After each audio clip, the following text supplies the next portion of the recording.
Charles Robert Darwin fue el que descubrió que el hombre descendía del mono. Eso lo dice todo el mundo creyendo que es cierto. No sé si es cierto.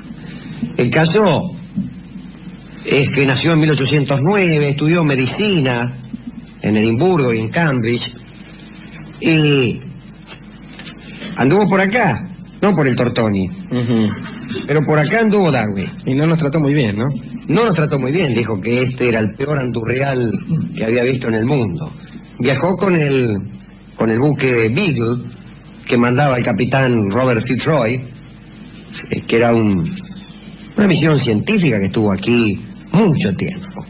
El Beagle recorrió, entre otras cosas, todos los canales fueguinos, hizo trato, como ya hemos contado, particularmente con los indios yaganes, etcétera, etcétera. Y a partir del viaje de la Beagle vinieron otros científicos que incluso llegaron a confeccionar un diccionario yagán inglés que tenía 55.000 entradas.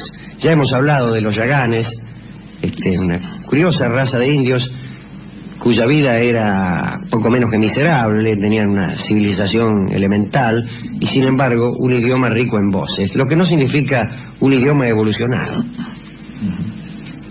Un idioma evolucionado es un idioma analítico, no un idioma que tenga muchas voces. Por ejemplo, hay idiomas que tienen una palabra para el nogal, otra para el fresno, otra para el plátano, otra para el algarrobo, pero ninguna palabra para decir árbol. Bien, una cosa que no tenía el yagán era la palabra abuelo, seguramente porque los yaganes no llegaban nunca a ser abuelos, morían a los 30 años. Pero por aquí anduvo Darwin y recogió un gigantesco corpus de datos geológicos, botánicos, zoológicos, cuya ordenación le llevó hasta la completa formulación de la teoría de la evolución, ¿cierto? Teorías de la evolución ya había habido antes. Sí. Malthus sostuvo que la población tiende a aumentar en forma geométrica, mientras que los recursos para alimentar a esa población tienden a aumentar en forma aritmética. Vamos, que la población crecía más rápidamente que los recursos. Y que, a consecuencia de ello, se iba a producir una lucha por la subsistencia, o se producía una lucha por la subsistencia. Esto es lo que decía Malthus, de quien se habló mucho hace unos 20 o 25 años, volvió a ponerse de moda. Había incluso una concepción un poco apocalíptica del asunto, diciendo que nos íbamos a morir de hambre a corto plazo, lo cual era cierto. Bien, Darwin leyó a Malthus y conjeturó que en el proceso de selección natural algunos abandonan la partida y otros se adaptan. En esa gigantesca presión que ejerce el medio, algunas especies abandonan la partida y otras se adaptan y sobreviven, se sobreponen. Bueno, en todo caso, Darwin llegó a un principio fundamental. La lucha por la existencia dentro de un ambiente cambiante engendra alteraciones orgánicas en el curso de las cuales sobreviven solo los más aptos, que son quienes transmiten a sus descendientes modificaciones que han resultado victoriosas.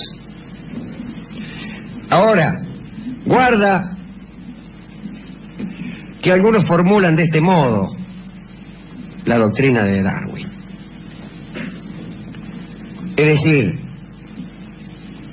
si es verdad que en determinado medio ambiente sobreviven los que tienen modificaciones genéticas victoriosas, algunos dicen esto. Por ejemplo, un señor se compra un par de zapatos muy chicos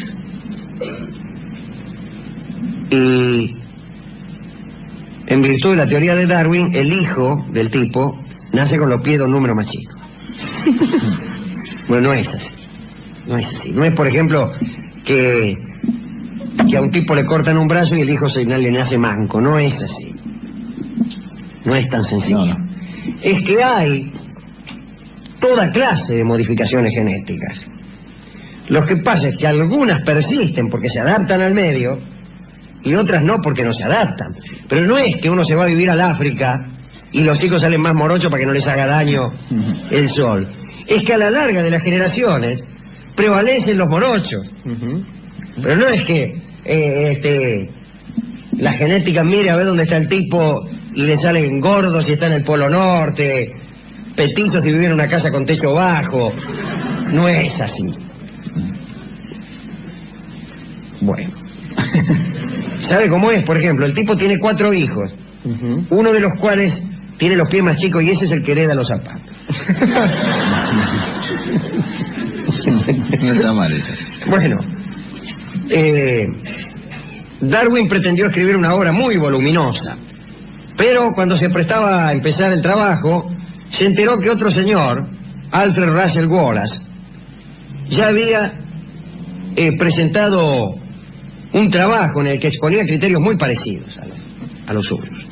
Entonces Darwin renunció a la obra voluminosa y se apresuró y publicó un sumario.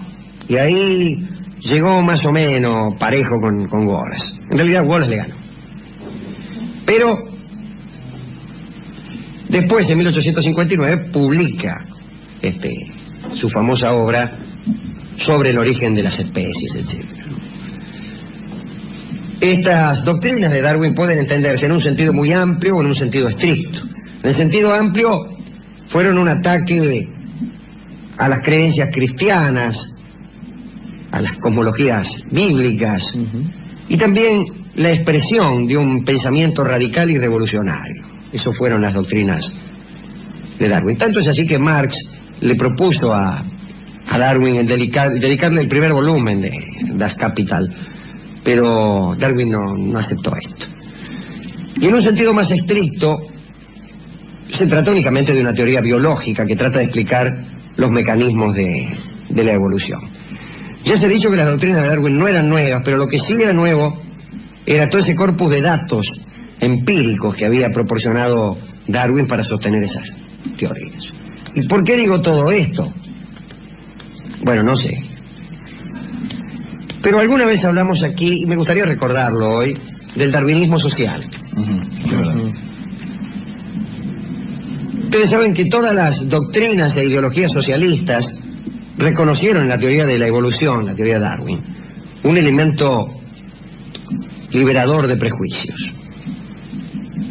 O sea que los socialistas fueron siempre muy simpatizantes de Darwin, tanto que significaba también una ruptura con el viejo régimen, etcétera, etcétera. Sin embargo, el darwinismo aplicado a lo social es todo lo contrario del socialismo.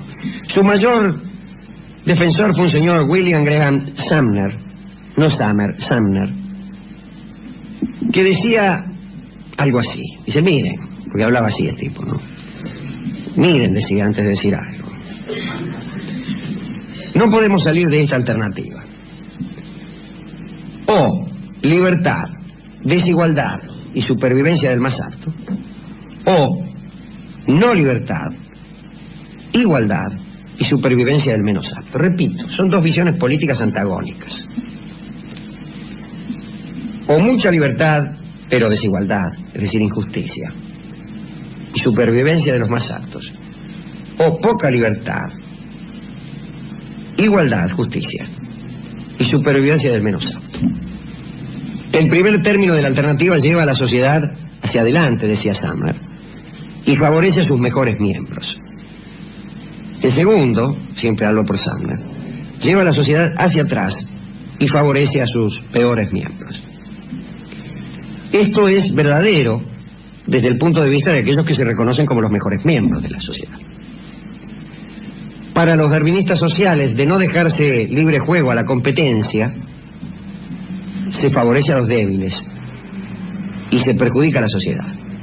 Y puesto que la competencia en ese sentido es la que promueve el alto capitalismo individualista, el darwinismo social puede ser considerado como la ideología de ese tipo de capitalismo. Es decir, propende a la libertad, pero también a la desigualdad que le es inmediata, y a la supervivencia del más alto, no del más alto, del más alto. Ahora, ustedes no tienen la sensación de haber oído esto o de haber visto esto en alguna otra parte. Porque el darwinismo social es muy bien visto por los ideólogos del sentido común y se deja explicar muy fácilmente a las personas. Se conlleva unas verdades tan,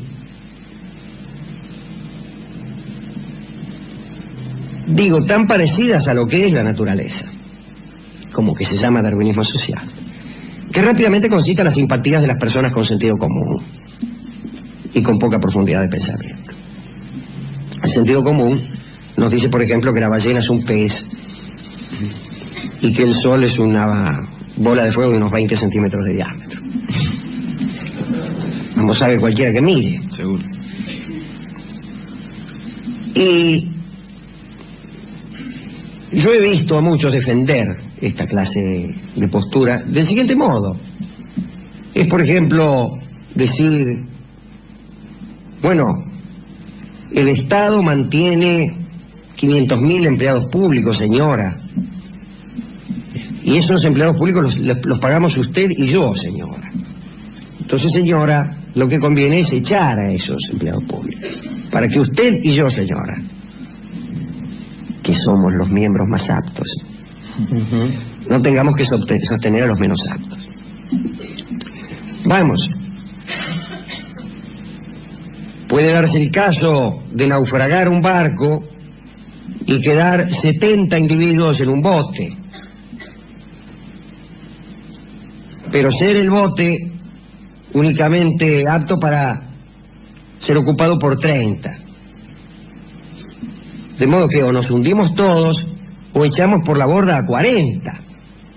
Entonces, al llegar a buen puerto, los 30 que han quedado dicen, mire, para sacar el bote adelante tuvimos que echar por la borda a 40. De lo contrario nos íbamos a hundir todos. Entonces dicen, bueno, eso es muy razonable. Sin que jamás se haya consultado a los 40 que tiraron al agua. Y que sin que jamás se haya aclarado cuál es el criterio que ha prevalecido para elegir a los 40 que debían quedar en el océano y a los 30 que han quedado en el bote. Y efectivamente, siendo como es el darwinismo social una preceptiva que propugna la supervivencia del más apto, es defendida siempre por los más aptos, que son los que están en mejor situación de alegar, puesto que los otros no alegan por cuanto se han muerto o han quedado fuera de circulación. Alegan los que sobreviven y alegan en favor de esta clase de cuentas. Cuentas que son hechas por los que no fueron echados de la empresa donde sobraban 500.000 empleados, por los que no fueron expulsados del bote, por los que han sobrevivido. Yo particularmente creo que es verdad esta ecuación: libertad, desigualdad, supervivencia del más apto. No libertad, igualdad, supervivencia del menos apto. Este es lo elemental de la discusión política, a pesar de que se oiga tan poco esto. Pero también creo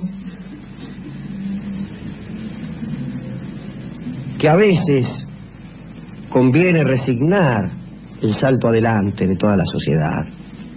Conviene resignar un poco de la prosperidad general para socorrer a aquellos que son menos aptos.